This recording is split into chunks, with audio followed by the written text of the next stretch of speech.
अस्सलाम वालेकुम दोस्तों, आज की मैंने अपनी वीडियो में नमाजी और शैतान का वाक़या बताना है। एक शख्स अंधेरी रात में फजर की नमाज़ पढ़ने के लिए घर से निकला। अंधेरे की वजह से उसे ठोकर लगी और मुंह के बल कीचड़ में गिर गया। कीचड़ से उठकर वो घर वापस आया और लिबास तब्दील करके दोबारा मस्जिद की तरफ चल दिया। अभी चंद कदम चला ही था कि दोबारा उसे ठोकर लगी और वो दोबारा कीचड़ में गिर गया।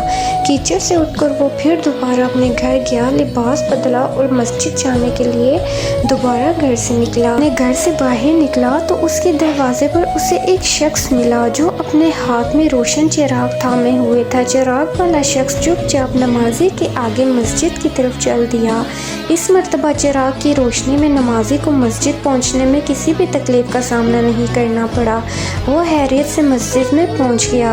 मस्जिद के दरवाजे पर पहुंचकर चिराग वाला शख्स रुक गया। नमाजी इसे छोड़कर मस्जिद दाखिल हो गया और नमाज अदा करने लगा। नमाज से फारिग होकर वो मस्जिद के बाहर आया। वो चिराग वाला शख्स उसका इंतज़ार कर रहा था ताकि इस नमाजी को चिराग की रोशनी में घर छोड़े। जब नमाजी घर पहुंच गया तो इस नमाजी ने अजनबी शख्स से पूछा, आप कौन है? अजनबी बोला, सच बताऊं तो मैं इब्लीस हूँ।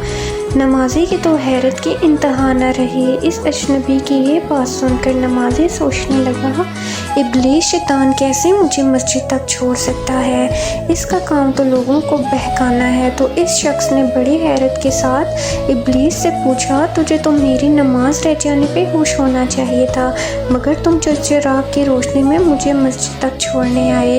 इब्लीस ने जवाब दिया कि जब तुम्हें पहली ठोकर लगी तो तुम लिबास तब्दील करके मस्जिद की तरफ बढ़े तो अल्लाह ताला ने तेरे सारे गुनाह माफ़ फरमा दिए। जब तुम्हें दूसरी ठोकर लगी तो अल्लाह ताला ने तुम्हारे पूरे ख़ानदान को बख्श दिया। जिस पर मुझे फ़िक्र हुई कि अगर अब तुम्हें ठोकर लगी तो अल्लाह ताला के तुम्हारे इस अमल की बदौलत तुम्हारे सारे गुनाहों की मग़फ़िरत ना फरमा दे। इसलिए मैं चिराग लेकर आया हूँ कि तुम बग़ैर गिरे मस्जिद तक पहुँच जाओ। इस शख्स ने जैसे ही ये बात सुनी तो इसने अल्लाह ताला की बारगाह में अपना सर झुकाकर अल्लाह का शुक्र अदा किया। तो दोस्तों, ये है हमारे रब की शान, सुभान अल्लाह।